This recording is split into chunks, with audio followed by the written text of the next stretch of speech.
اصل میں ہم اس لیے نہیں سیکھ پاتے کہ ہمیں لگتا ہے کہ ہمیں بہت کچھ آتا ہے. مثال کے طور پہ میں اپنی مثال دیتا ہوں کہ میں نے نا ایک کورس جوائن کیا تھا, 15 گھنٹے کا وہ کورس تھا. جب میں نے وہ کورس دیکھنا شروع کیا نا تو میں نے پہلی ایپیسوڈ بھی سکپ کر دی, دوسری بھی سکپ کر دی, تیسری بھی سکپ کر دی. کیوں؟ میں نے کہا یار یہ تو بیسکس ہیں, یہ تو مجھے آتی ہیں. لیکن پرابلم یہ ہے کہ ان بیسکس میں بہت ساری چیزیں ایسی ہوتی ہیں جو ہمیں نہیں آتی. اگر ہمیں آتی بھی ہیں تو ہمیں وہ غلط آتی ہیں, ہمیں ٹھیک نہیں آتی.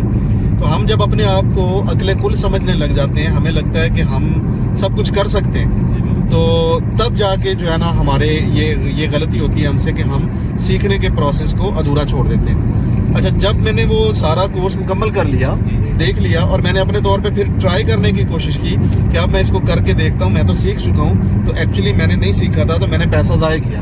میں نے پیسہ بھی ضائع کیا اور ٹائم بھی ضائع کیا, مجھے وہ ریزلٹس نہیں ملے جو مجھے چاہیے تھے. تو پھر دوبارہ میں نے کیا کیا, اب اس کورس کو دوبارہ سے دیکھنا شروع کیا شروع سے.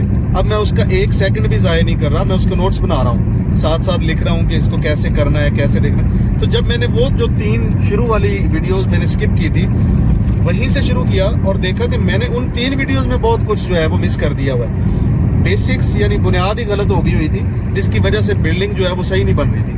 تو ہمیں کیا کرنا ہے کہ ہمیں سب سے پہلے خود سیکھنا ہے, اور سیکھنے کے لیے ہمیں ٹائم اور توجہ دینی. جب ہم سیکھنے کے مرحلے میں کاغذ پینسل کو چھوڑ دیتے ہیں, چیزوں کو لکھتے نہیں ہیں, تب ہم اپنا ٹائم ضائع کر رہے ہوتے ہیں. پریکٹس جو ہے نا یہ بہت ضروری ہے. آپ نے ایک فقرہ سنا ہوگا, پریکٹس میکس مین پرفیکٹ. تو یہ فقرہ کیوں بنا ہے, یہ جملہ کیوں بنا ہے؟ وہ اس لیے بنا ہے کہ جب ہم کسی سے سیکھ رہے ہوتے ہیں تو سب کچھ نہیں سیکھ سکتے, ہم ساری چیزیں آبزرو نہیں کر رہے ہوتے. بچپن میں جب ہم اسکول میں جاتے ہیں تو ٹیچر ہمیں کیسے سکھاتے ہیں, سلیٹ کے اوپر یا اس کے اوپر تختی کے اوپر جو ہے وہ لکھ کے دیتے ہیں, جس کو ہم کہتے ہیں اوپڑوں لکھنا.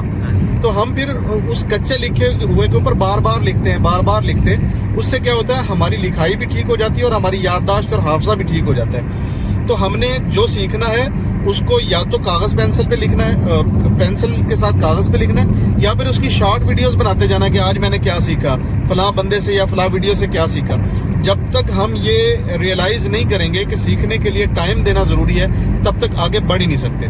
آپ اگر چاہتے ہیں کہ آپ ایکسپرٹ بن جائیں کسی بھی چیز کے, تو پہلے فری ویڈیوز دیکھ لیں یا پیڈ کورس حاصل کر لیں کسی کا, اس کو دیکھیں, لکھیں, پھر اس پہ چھوٹی چھوٹی ویڈیوز بنائیں اور پھر ساتھ میں پریکٹس کرتے جائیں. جیسے جیسے انہوں نے بتایا ہوا ویسے ویسے کرتے جائیں گے تو چیزیں سمجھ میں بھی آتی جائیں گی اور آپ پیسہ کمانے کے قابل بھی ہو جائیں گے. میرے ساتھ بھی ایسا ہوتا ہے کہ میں خود بھی غلطیاں کرتا ہوں, اور میرے جو فالوورز ہیں وہ بھی بہت غلطیاں کر رہے ہوتے ہیں. وہ کیا کرتے ہیں, میری ویڈیو کو شروع سے سکپ کر دیتے ہیں کہ ڈائریکٹ اینڈ پہ چلتے ہیں, اچھی چیزیں وہیں پہ ہوں گی, کنکلوژن نکل آئے گا. تو اس سے کنکلوژن نہیں نکلتا. کنکلوژن کب نکلتا ہے, جب ساری چیزوں کو اکٹھا کیا جاتا ہے اور ایک ہی فریم کے اندر رکھ کے دیکھا جاتا ہے, تب چیزیں سمجھ میں آتی ہیں. تو امید کرتا ہوں کہ آپ کو یہ چیز سمجھ میں آ گئی ہوگی. آپ جو بھی سیکھنا چاہتے ہیں اس کے لیے ٹائم دیں, 15 سے 20 گھنٹے نکالیں, تنہائی میں بیٹھیں جہاں پہ شور شرابہ نہ ہو, ہیڈ فون کا یا وہ کیا کہتے ہیں ہینڈ فری کا استعمال کریں, اور اس کے اندر چلے جائیں, یعنی کریکٹر کے اندر گھس جائیں. آپ کو لگے کہ یہ جو چیزیں بولی جا رہی ہیں یا کہی جا رہی ہیں کی جا رہی ہیں, یہ آپ خود کریں. تو جب تک آپ کریکٹر میں نہیں گھسیں گے تب تک کریکٹر نکل کے باہر نہیں آئے گا. Thank you.